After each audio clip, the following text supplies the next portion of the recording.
morning! Happy weekend! Happy Saturday! Kape-kape na tayo. Happy Saturday, guys! Si ate kumakanta ng Barbie Girl.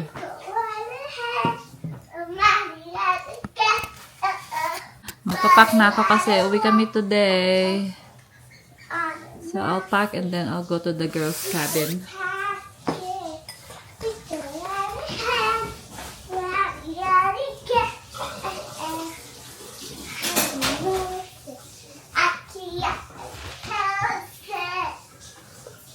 Yung dala ko na baramandi.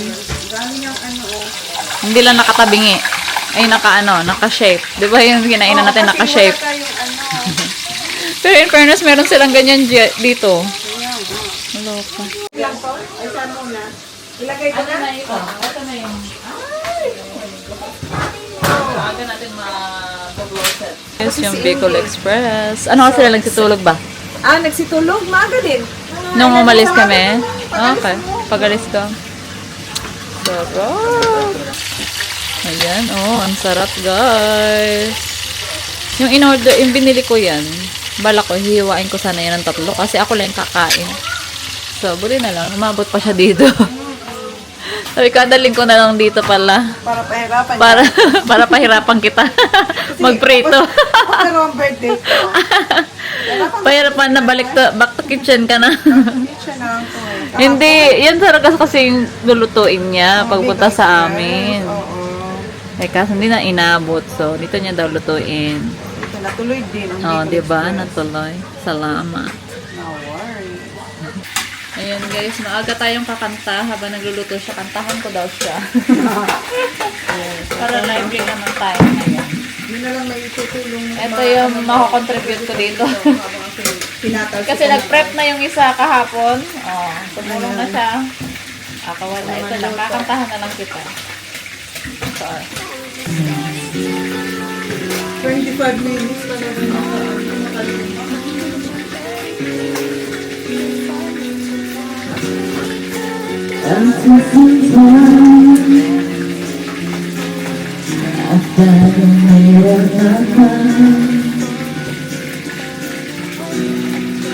She is the girl, and I really want to make her mine.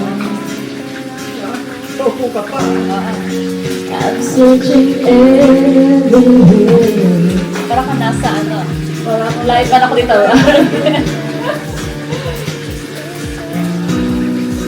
Tell her I love her, and I'm sorry about the things I've done. I'm standing in front of the church.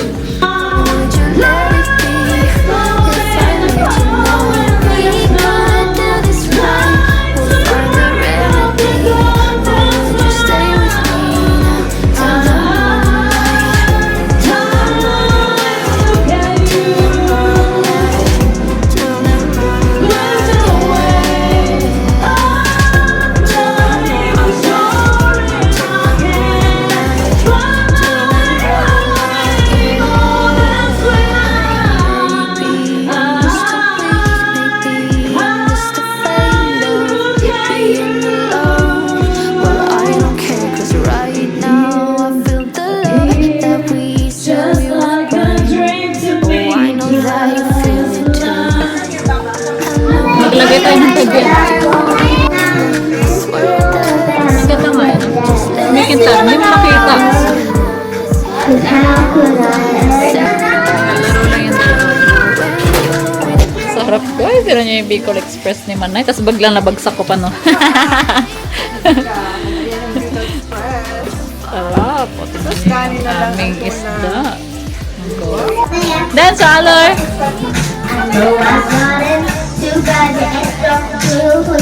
Juice party sila, oh. Kain na tayo. Sarap. Ito yung kay Ben.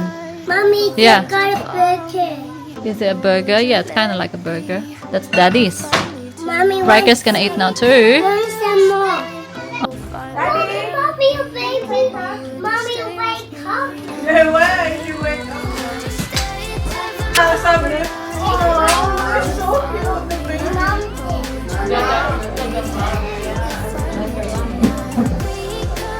No, it's right. Rocco, what you doing? Eat your breakfast na open. Thank you. Oh, I did that. You want rice, Holly? Thank you. You want rice, ate? Come on, eat. Ay, hindi kamatis yan. Holly, Oh, very It, good. Rocco. Come here. kakain mo na yan lahat. What's that? Oh, it's nothing. It's nothing. Come here. You want Gonna Daddy to sit put here, on Baba? shoes? Rocco Next to shoes? mommy? I want it. What is the lesson, baby? Oh, hold on. Daddy. Daddy, Daddy, Daddy. Oh, you didn't put the May Gonna sit there, Baba. Oh, that's not good, is it? And spend your Oh, money na. I didn't think so. It's lucky. Oh no, put stuff. Like, kumakain. You're Rocco. Ganun na lang. No, you're Rocco. Parang natay- Okay. Yeah, okay. Come here, watch the step. Yes. Pinas, kumakain na yan. That's kami niya, Pir. Lettuce? Celery nga, kumakain nga eh. Tatry ko nga celery juice. Juice also yung celery. Baka ma-texture siya, kaya lang yung issue kasi hindi. Hindi, kahit ano naman texture. Kaya, so sabi ko, hindi ko alam kung gusto niya yung celery juice. Juice? Kasi celery stick, Hindi kumakain ako siya. humihingi. Rocco, okay? Rika! Tapos na kaming kumain, guys. Thank you. Thank you. Busog-lusog. Sarap. Holly, that's Ang dami pa din. Let's go. Bye. See ya. Thank you. See ya. Bye. Bye. Bye, ate! Bye. Thank you for coming. Bye. See you soon. Drive safe. See ya! Driving back home, guys. Tulog na pala si Riker. Ayan. At this day, happy. They all had their fruits before Riker sleep. May work pa kasi niyan to si Ben.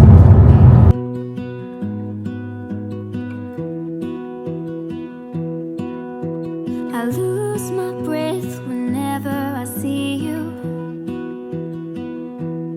Have a good kids meal with apple juice. Ngayon lang kami No nag-McDo, sauce. guys. And Tulog then kasi si just, Harley, pero bigla siya a nagising. small flat white with Alo, lactose-free katong milk, batang to. 2 sugars, Hindi ko na sana pinapakain small niya ng cappuccino, McDo. 2 sugars.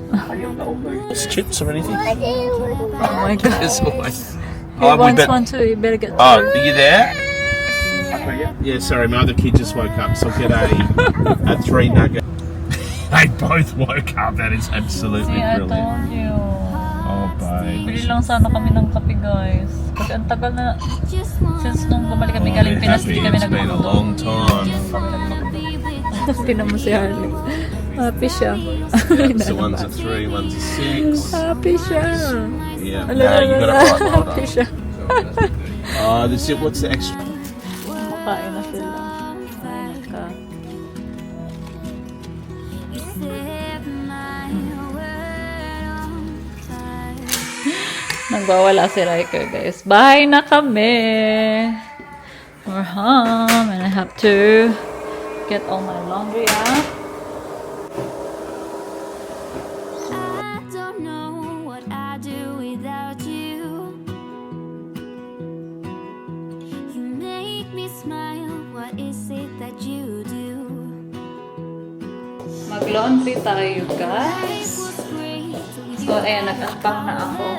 Mag-load na lang tayo. Check ko lang si Harley kasi pumunta siya sa taas. It's the snow. We don't care about the Ayan, the other. laundry. You set my world on fire. You're my heart's desire. I just wanna love you. Wala pa rin palang update sa visa ng mga pamangkin ko. So, baka this coming week niyan, sana meron na. Pang ano na yan, 2.5 weeks na yata. Tagal nilang mag-ano ngayon, mag-check. You guys, hindi pa ako nakaka-edit, di ba? Alas 4 na.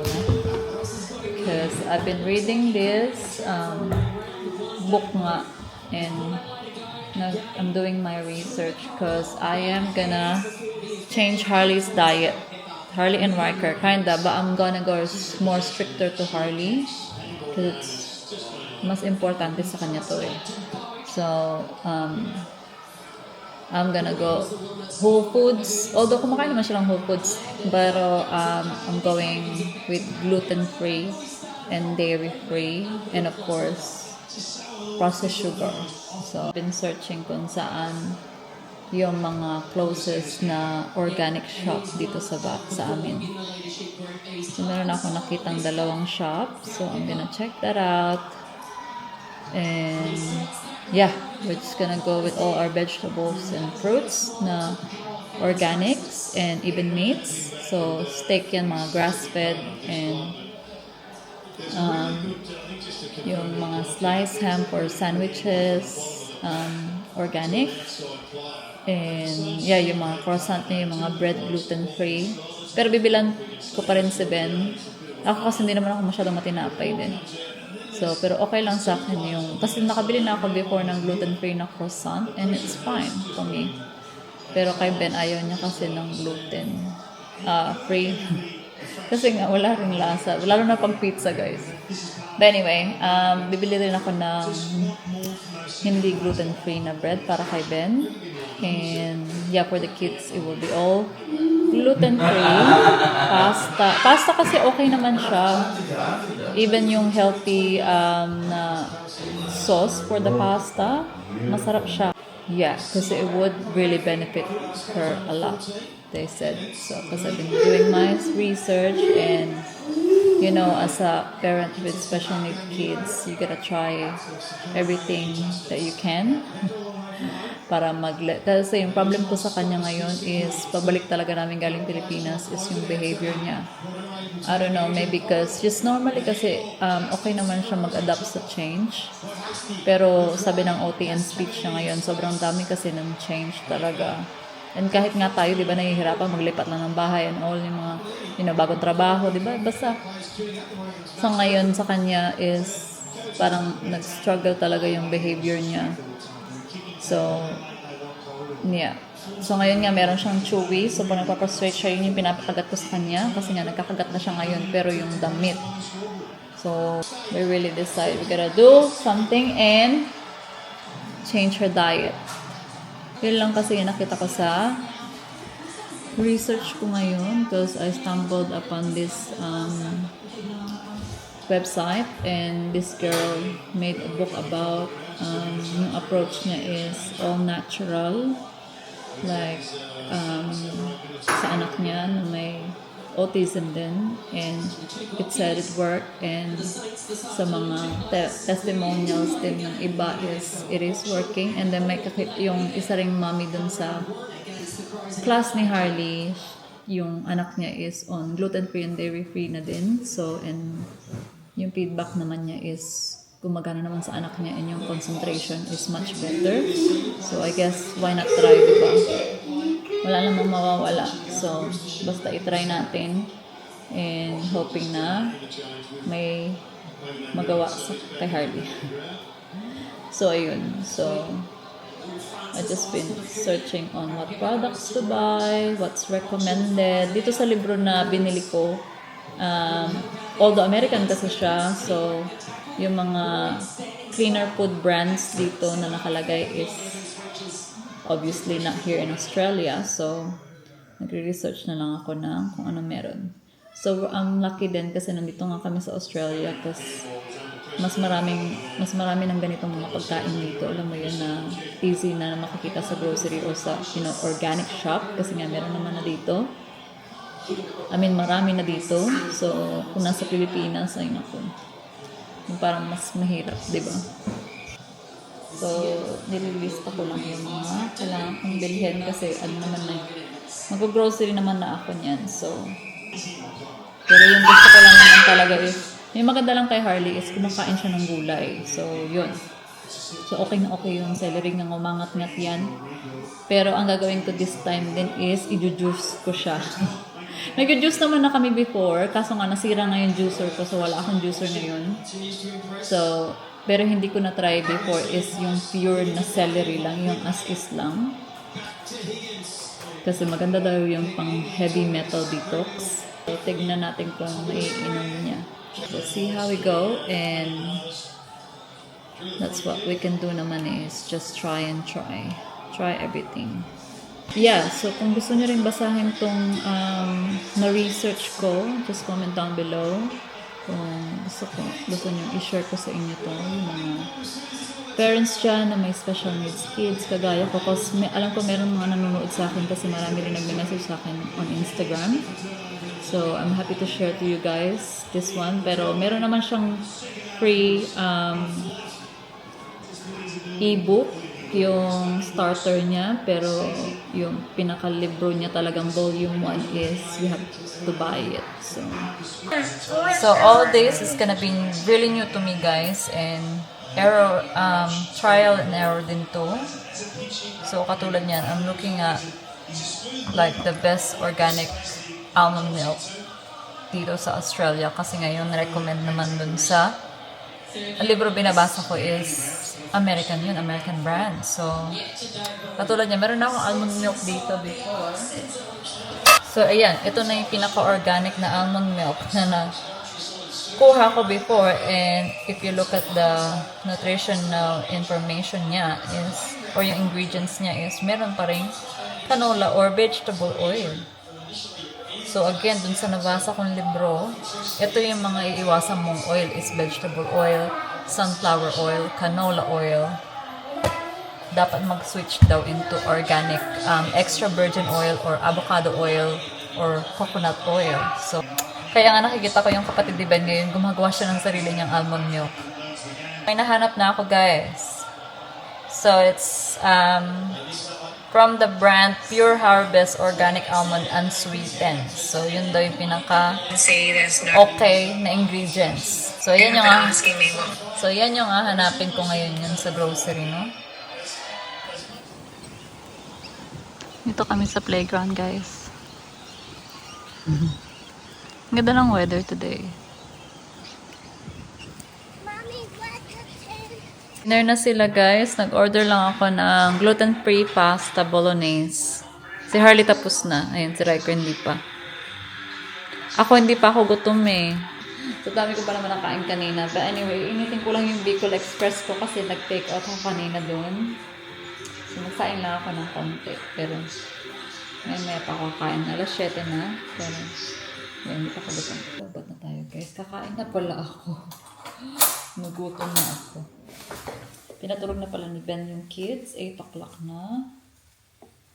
And, gamitin ko itong aking Bicol Express. Naka-edit din ako ng isang vlog. So, meron tayong vlog mamaya.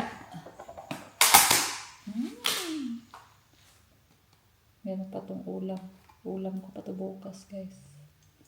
Ayan, kain tayo.